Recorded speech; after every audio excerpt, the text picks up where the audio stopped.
one's simple. The top 5 monologues ever placed on the big screen.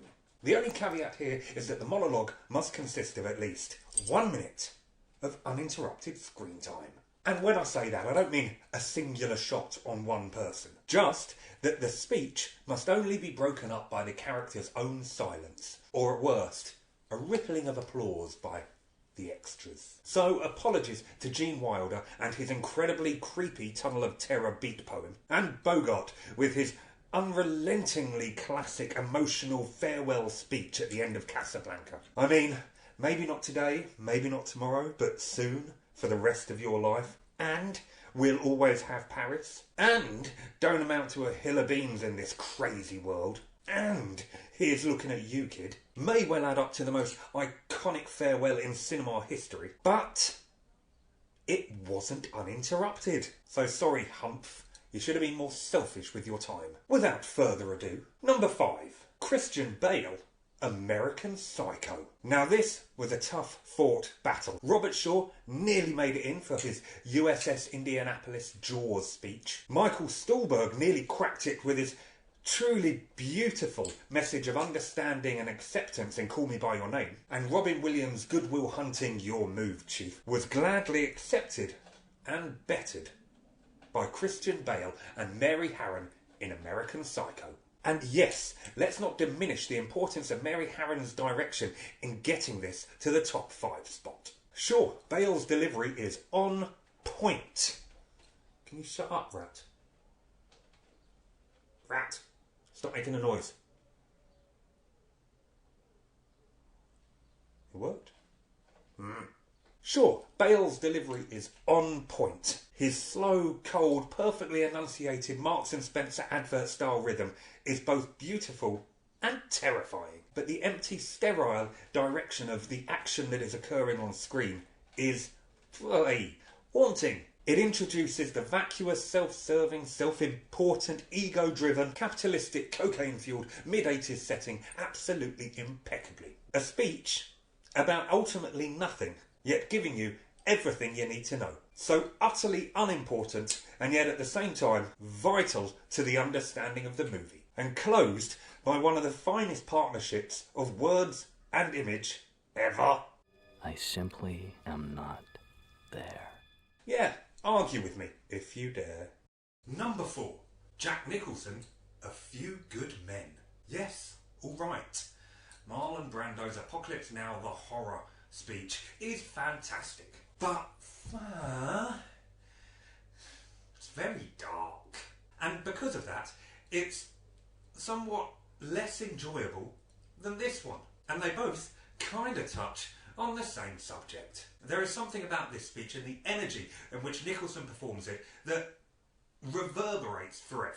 To state quite clearly the necessity for war, whilst as a conscientious human being we should rightly abhor it, sends not quivers but quakes down my hypocritical spine. Plus, any monologue that begins with one of the most iconic and repeated lines in history has surely got to be applauded and acknowledged as undeniably impressive. Otherwise, I suggest you pick up a weapon and stand a post. Either way, I don't give a damn what you think you are entitled to. And that is the truth. Number 3, Viola Davis, Fences.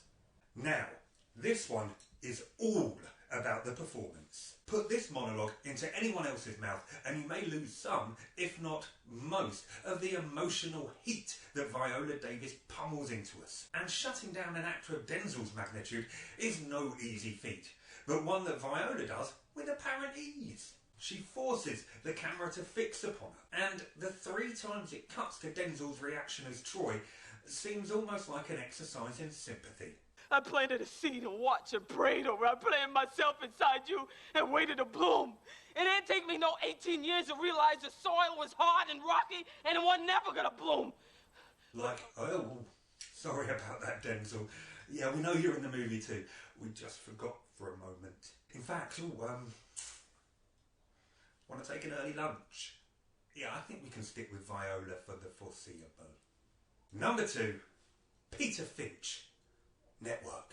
Released in 1976, this movie gave the world the first posthumous Academy Award-winning acting performance. Yes, Peter Finch is really good. And that must have been in no small part due to this terrific tirade against the fear-mongering of news corporations. Something that is still so relevant today. Possibly even more so. We could even widen that scope and say that it seems to be strangely predictive of a world where it isn't just news that clambers for ratings with no consideration for the public themselves. In a world of reality TV where we make the public the stars of the shows we watch and implore them to implode, to make the very news that we lap up, thus fueling the need for the same again. With no concern for the health of our peers, mental or otherwise, we put at deliberate risk the very people that we have elevated to the platforms in which we wish to watch them fall. This monologuing network is a barrage of vitriol aimed squarely at ourselves. But of course, as a group, we are blind to this. We have been somewhat hoodwinked by the companies that own us, that advertise to us, that tell us what to be scared of, that tell us when we're safe, that tell us how to act, who to vote for, what to eat, when to sleep, when to cry, when to shout, when to feel. And we oblige. Every day. This is the way of the world. And sadly, yeah, you can't put the toothpaste back in the tube. We can't now reclaim ownership of the morals that we so willingly sold. But we can be angered by it. We can force a new norm. Those that own us like us to be subservient. Those that own us like us to behave. We're much easier that way. So maybe, let's start to misbehave. Maybe open your windows right now and shout, I'm as mad as hell, and I'm not going to take this anymore! Number 1. Charlie Chaplin, the Great Dictator. Speaking of moments that transcend time, Charlie Chaplin's closing monologue in his first talkie, The Great Dictator, is hauntingly pertinent. There is not enough meaning or weight in any verbal accolade that I can think of worthy to bestow upon this speech. I mean, I'll give it a go. It's simply majestic in every single way. For a man so famous for being silent, to pen this generation-defying piece of art is astounding. As the adage goes, when he was silent, everyone laughed. When he spoke, everyone was silent. Not only the greatest monologue in cinematic history, but possibly one of the greatest speeches ever written. Let us fight for a world of reason, a world where science and progress will lead to all men's happiness. Soldiers, in the name of democracy, let us all unite! See, those words just aren't worthy. Go watch it. You'll see what I mean. So there we have it. The top 5 greatest monologues ever placed upon the big screen. And no doubt you will be aware of plenty of top-notch performances that didn't make the grade. Alec Baldwin in Glengarry Glen Ross, for example. Although, however, he does take control of the screen for longer than a minute at a time, each part is broken up. The power of the monologue actually comes from the entire scene, and he is consistently interrupted throughout. Therefore, parts of excellence were in the first bit, parts of excellence were in the second bit, parts of excellence were in the third bit. It's just a bit fragmented. Still bloody good though. George C. Scott in Patton. Now that was mainly because I didn't agree with the politics. And it's my show. So there. Denzel Washington in Malcolm X. Trainspotting, Choose Life. Edward Norton delivering the most offensive diatribe imaginable in 25th Hour. All solid works. But top 5? Oh, what you have just watched is all you need to know.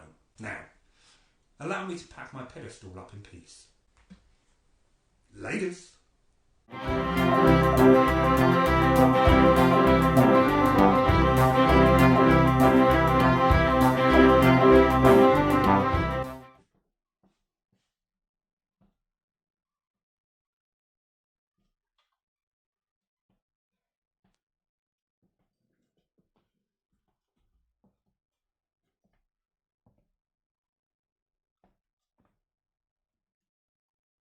You're still here?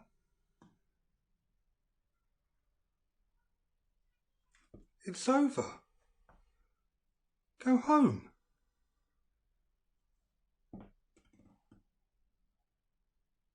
go. Well, actually, make sure you like, subscribe and hit the bell. That way you will not miss any notifications for future videos. Also, why not go find me on the socials? Facebook, Instagram and Twitter. There'll be a link tree somewhere around there. You can also catch me on the Cool Kids Film Club, so why not seek them out as well? Cool Kids Film Club on YouTube, Facebook, Instagram, and they might be on Twitter. They're on TikTok. All details will probably be in the following title card. Now you can go. I did that.